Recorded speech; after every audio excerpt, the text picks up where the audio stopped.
আজ আমাদের যাত্রার সবচেয়ে পবিত্র এবং কাঙ্ক্ষিত দিন। পঞ্চতরণী থেকে অমরনাথ গুহার পথে রওনা দিচ্ছি আমরা।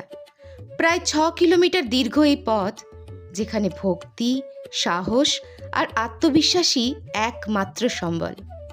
নমস্কার, টেস্ট অ্যান্ড ট্রেলসের অমরনাথ সিরিজের আরেকটি ব্লগে আপনাদের স্বাগত জানাই।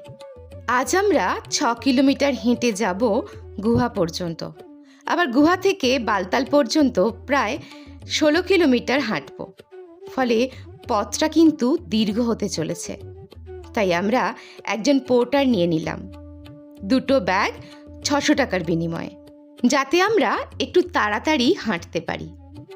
এখানে বলে রাখি, আপনারা পোর্টারের জন্য কাউন্টার থেকে পার্চি করে নিতে পারেন। তবে আমরা রানিং পোর্টার নিয়েছিলাম। এক্ষেত্রে পোর্টার তার আধার কার্ডটা আমাদের কাছে জমা রেখেছিলেন। কথা ছিল, গুহার কাছে পৌঁছে তিনি যখন আমাদের ব্যাগগুলো ফেরত দেবেন, তখন তাকে আমরা তার আধার কার্ডটা ফেরত দেব। দেখুন, আকাশটা কি অপূর্ব লাগছে, যেন মনে হচ্ছে পাহাড়ের বরফগুলো আকাশে গিয়ে মিশেছে। পঞ্চতরণী থেকে বেরিয়েছি আমরা, জাস্ট ওই যে পঞ্চতরণী বেস ক্যাম্প দেখা যাচ্ছে, আমরা এখন সেখান থেকে যাচ্ছি গুহার দিকে। এখন 6 কিলোমিটার হাঁটতে হবে। চলুন ধীরে ধীরে আপনাদেরকে নিয়ে যাই গুহার দিকে। এই যে রাতুল এখানে ছবি তুলছে, কারণ এত অপূর্ব জায়গা, চোখ সরছে না। চলুন ধীরে ধীরে এগোই আমরা। নদীকে বাঁ পাশে রেখে আমরা এগিয়ে চলেছি গুহার পথে। মনে হচ্ছে নদী যেন আমাদের পথ দেখাচ্ছে। নদীর গর্জন যেন অনুশাসনের মধ্যে বাঁধতে চাইছে আমাদের।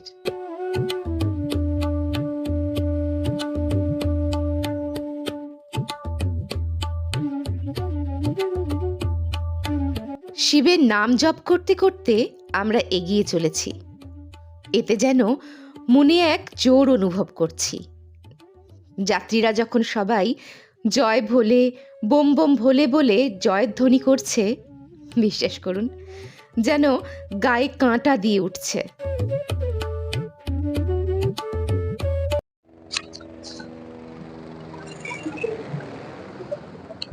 এই যে এবার আমরা এই গ্লেশিয়ারের পাশ দিয়ে যাবো। দুধারে গ্লেশিয়ার, মাঝখান থেকে রাস্তা।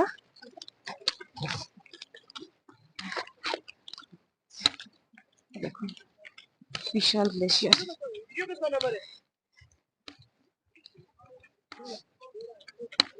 রাতুল যাচ্ছে আগে আগে। আমরা গ্লেশিয়ারের ওপর দিয়ে যাচ্ছি, একদম গ্লেশিয়ারের ওপর দিয়ে যাচ্ছি। এটা জাস্ট কাদা হয়ে গেছে বলে বোঝা যাচ্ছে না, আমরা পুরো বরফের ওপর দিয়ে যাচ্ছি।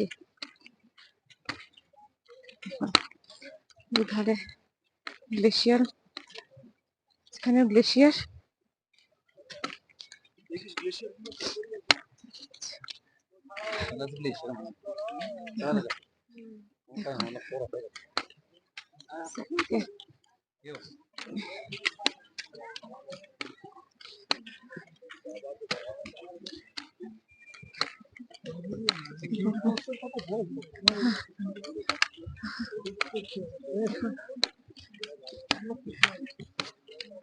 অসাধারণ জায়গা।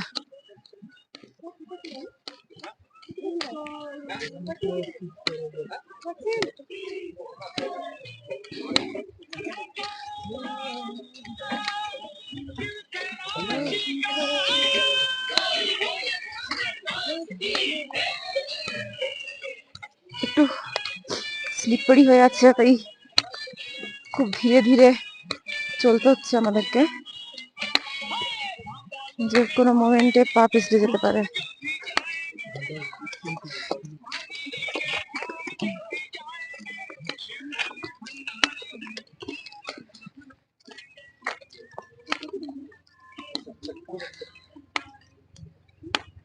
আবার আমাদের চড়াই উঠতে হবে।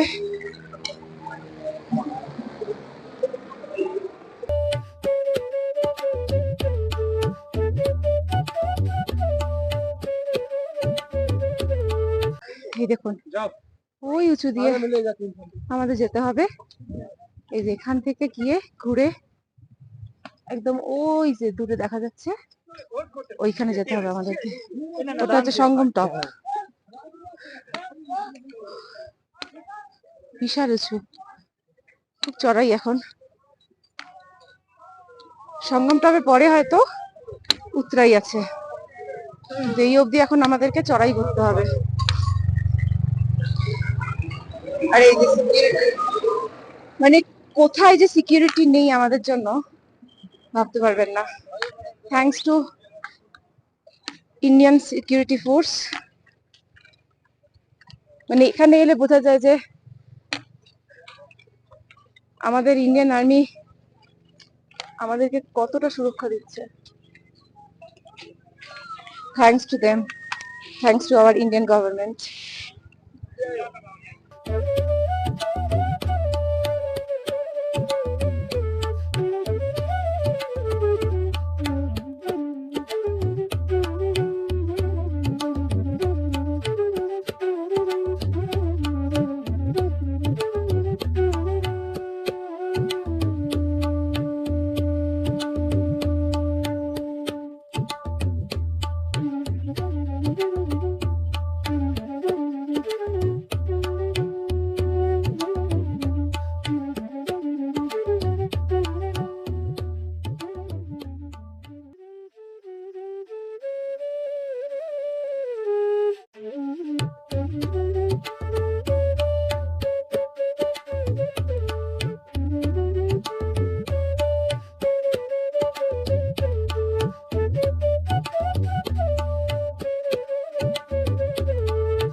আচ্ছা, আমরা এখন সঙ্গম টপে রয়েছি আর আমরা হলিকেভের দিকে যাচ্ছি। এখান থেকে 3 কিলোমিটার হলিকেভ। তো আমরা ঠিকঠাকই এগোচ্ছি আজকে, আমাদের সেই সমস্যা কিছু হচ্ছে না। তো চলুন দেখা যাক আর কতক্ষণের মধ্যে আমরা পৌঁছতে পারি। এবার বোধহয় সব পুরোটাই উতরাই। চলুন ধীরে ধীরে এগোই। আমরা এখন দাঁড়িয়ে আছি এমন একটা জায়গায় যেখানে বালতালের রাস্তা আর পেহেলগাম দিয়ে আসার রাস্তা দুটো একসাথে মিলছে। নিচে দেখুন, ওই যে ওটা হচ্ছে বালতালের রাস্তা। হ্যাঁ, এই রাস্তাটা বালতালের রাস্তা। আর ওই ওই যে যাচ্ছে আরেকটা দেখুন রাস্তা, ওটাও বালতালের রাস্তা, ওটা কালী মাতা মন্দিরের রাস্তা। দুটো রাস্তা রয়েছে বালতালের। এখানে এসে আমাদের দুটো রাস্তা একসাথে মিলিত হচ্ছে, যেটা পেহেলগাম দিয়ে আসার রাস্তা আর বালতাল দিয়ে আসার রাস্তা।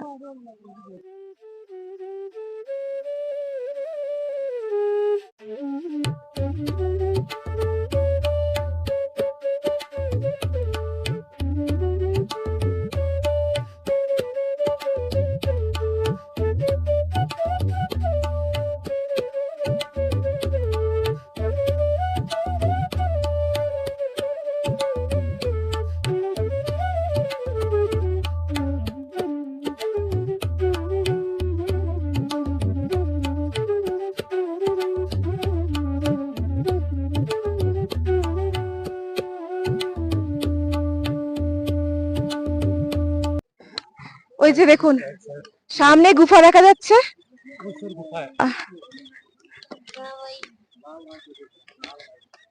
কি যে অসাধারণ ফিলিংস হচ্ছে বলে বোঝাতে পারবো না। ওইখানে এতক্ষণে আমরা দেখতে পেয়েছি।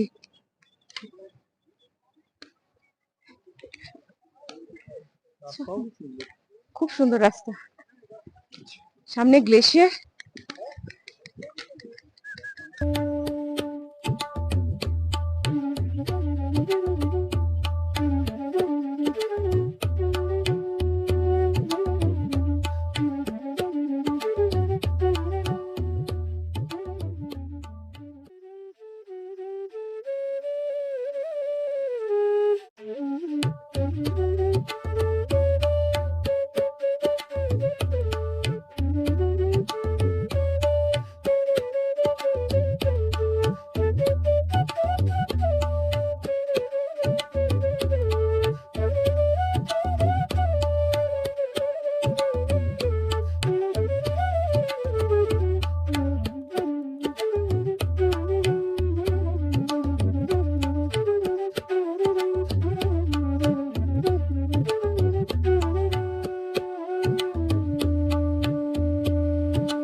গুহার কাছাকাছি পৌঁছে আমরা আমাদের ব্যাগগুলো পোর্টারের কাছ থেকে নিয়ে নিলাম।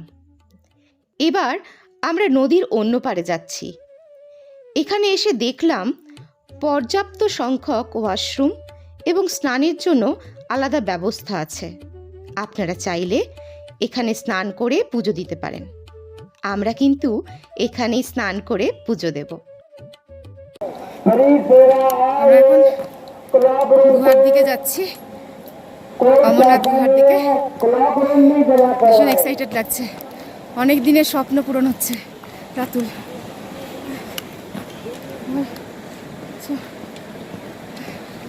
বল কিছু, কেমন লাগছে? It's a dream come true. অসাধারণ। আমাদের অনেক দিনের স্বপ্ন ছিল যে অমরনাথ দর্শন করব। এখানে অনেকগুলো ক্লক রুম আছে, যেখানে আপনারা সাথে থাকা ব্যাগ, মোবাইল জমা রাখতে পারেন। এখানে বলে রাখি, মোবাইল বা ক্যামেরা গুহায় নিয়ে যাওয়া একেবারেই নিষিদ্ধ। তাই ব্যাগ, ক্যামেরা এবং মোবাইল এগুলো কিন্তু আপনাদের জমা রেখেই যেতে হবে। ক্লক রুমগুলোতে অনেক লাইন পড়ে, তাই একটু সময় লাগে। আমরা কিন্তু একদম প্রথমের দিকের ক্লক রুমে ব্যাগ না রেখে গুহার সব থেকে কাছের ক্লক রুমে ব্যাগ এবং মোবাইল জমা রাখছি, যাতে আমরা আরেকটু কাছ থেকে গুহার ছবি এবং ভিডিও তুলতে পারি।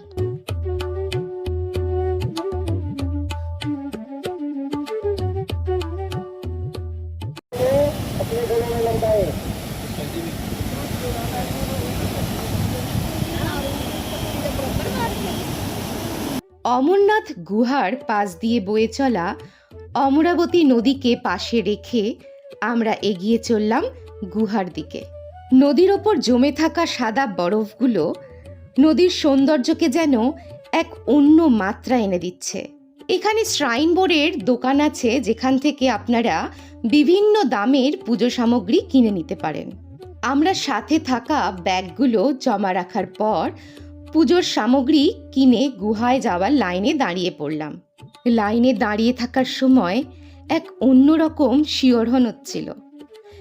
এতদিনের সব কষ্ট যেন এক নিমিষেই কোথায় হারিয়ে গেল। গুহায় পৌঁছানোর জন্য বেশ কিছু সিঁড়ি চড়তে হয়। এক্ষেত্রে যারা ভাবছেন সিঁড়ি চড়তে পারবেন না, তারা এখানে ডলি বা পালকির ব্যবস্থা পেয়ে যাবেন। আপনাদের আগের ভিডিওতে যে কবুতর জোড়ার কথা বলেছিলাম, সেই কবুতর জোড়াকে গুহার ভিতর দেখে যেন মনে হলো সেই পৌরাণিক কাহিনীর আমরাও সাক্ষী হলাম। নিজের চোখকে যেন বিশ্বাস করাতে পারছিলাম না। যা দেখছি তা কি সত্যি নাকি কোনো স্বপ্ন? যদি ক্যামেরা থাকতো তাহলে আপনাদেরকেও দেখাতে পারতাম। খুব ভালোভাবে আমরা পুজো দিতে পেরে মনের মধ্যে এক অপার শান্তি অনুভব করছি। বেশ কিছুক্ষণ গুহায় থাকার পর ইচ্ছে না থাকলেও আমাদের নিচে নেমে আসতে হলো, কারণ বিকেল হচ্ছে, এবার ফেরার রাস্তা ধরতে হবে। নিচে নেমে এসে ব্যাগগুলোকে সংগ্রহ করে বাড়ির সবাইকে ভিডিও কলের মাধ্যমে গুহার দর্শন করালাম। হঠাৎ ওয়েদার খারাপ হয়ে যাওয়ায় বৃষ্টি শুরু হয়ে গেছে। আমরা তাড়াতাড়ি একটা ভান্ডারাতে ঢুকে পড়লাম। কিছু খেয়ে নিয়ে তাড়াতাড়ি এগোতে হবে, কারণ এখানে থাকার কিন্তু কোনো ব্যবস্থা নেই। আর বালতাল যাওয়ার জন্য 16 কিলোমিটার হাঁটতে হবে আমাদের। আচমকা বৃষ্টি শুরু হয়ে যাওয়ার জন্য আমরা একজন পোর্টার নিয়ে নিলাম 600 টাকার বিনিময়ে, যাতে তাড়াতাড়ি বালতাল বেস ক্যাম্প আমরা পৌঁছতে পারি। রাস্তা কিন্তু খুবই ঢালু, আর বৃষ্টি এবং কাদার স্রোতের কারণে আমরা নামার সময় খুব বেশি ভিডিও করতে পারিনি।